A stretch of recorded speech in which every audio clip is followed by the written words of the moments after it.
But we begin our conversation with Patrick Mahomes facing the Jaguars. We're talking about ranks here. Patrick Mahomes has been the best player in football this season so far. He has been unbelievable for fantasy football. Stephania has him at 3rd in her rankings. I have him at 10th, which is the lowest amongst the three of us. Matthew has him at 7th, so somewhat of a split the difference here. The bottom line is this. With Patrick Mahomes, it has nothing to do with Mahomes himself. It has everything to do with the Jacksonville Jaguars, who since the beginning of the last season have allowed more than 245 passing yards on 2 occasions. And in those 2 games, when they actually were a little bit less than tight in coverage, they allowed a total of 3 touchdown passes, and they intercepted 8 passes. It is the impenetrable force against the currently quarterback version of a freight train. I still think you need to start Patrick Mahomes. I just understand that if he scores 17 points on Sunday, I'm not ticked off. I'm saying not bad against that Jaguars Z. I would have ranked him lower. And then I watched the Monday Night Football game. And, I mean, he had guys on his heels. He had Von Miller in his face. He had everything against him in a tough environment, playing on the road in altitude where they were having to run and gun basically at the end. And he still found a way to get it done.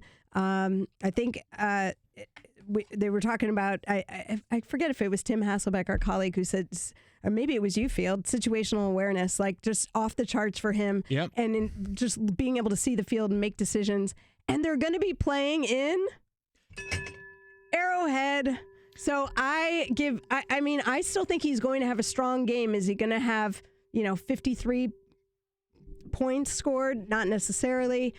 Jacksonville we've seen a quarterback who likes to throw the ball deep in Phillip Rivers have a day against Jacksonville. I think there's a good chance Patrick Mahomes still finishes top 5. So, Matthew, I think all of us are in agreement that you're still starting Patrick Mahomes. So what would be more shocking to you in this case? Would it be more shocking for you to see Patrick Mahomes put up 25-plus points or fewer than 13 points?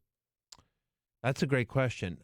I think it would be more shocking for him to put up fewer than 13. Really? Yeah, I mean, That's how good you think about last week, right? He struggled. He did not play well at all. He still finished. I mean, he did until the second half. I mean, right, and then it was magic. But I'm just saying, like, he really struggled, and so he basically played one half of football, finished his QB 11 for the week. Right. Yeah. I mean, so. But still, he threw for over 300 yards. Right. Exactly. He rushed for a touchdown. Correct. He threw a touchdown. Like, that's actually not a bad week for fantasy. And that's sort of my argument because of the rushing ability that keeps his floor high. Again, I am slightly higher than you. I am at 7 going into the week. You have him at 10.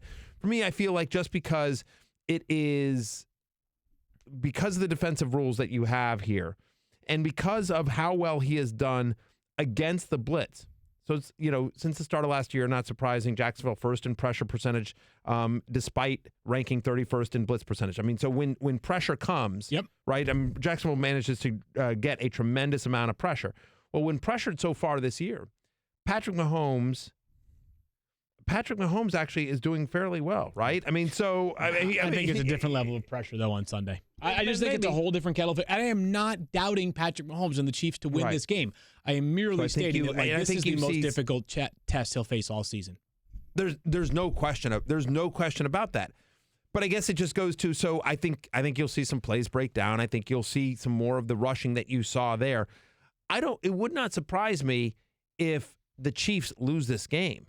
I actually believe Jacksonville wins this game.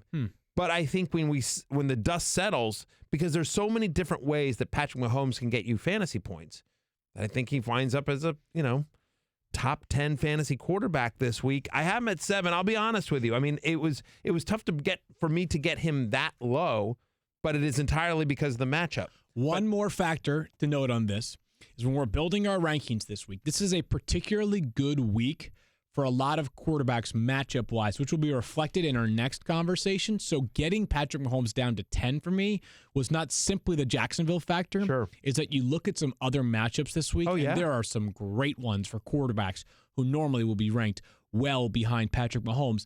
The son of a baseball player, by the way. His dad was a longtime pitcher in the MLB, and it is the start of the MLB postseason, or I guess the second day of the MLB postseason. I just wanted to say a quick shout-out to Kirby Yates, rocking the Padres Yates I was jersey. wondering Yeah. what the occasion was. Well, Kirby Yates posted something on Twitter, a photo of him wearing a Yater's Gonna Yate t-shirt. That's right. So Kirby and I both I have roots. see He's what's from Hawaii. happening. My Yeah. family's from Hawaii. We share the same last name. Like, for all I know, we're brothers. Yeah. It's Right. probably not true, but And you're it could wearing, be. and just so everyone knows, it's not just a Padre shirt. It is Yates. Yates, It there it is. It is 39. Oh, look, it's even signed. It's signed by Kirby Yates and autographed. It might Did be you just game worn. smell? Might be game Did you worn. just sniff it? Might be game worn. Yeah, I'm just basing off the smell. Fair enough.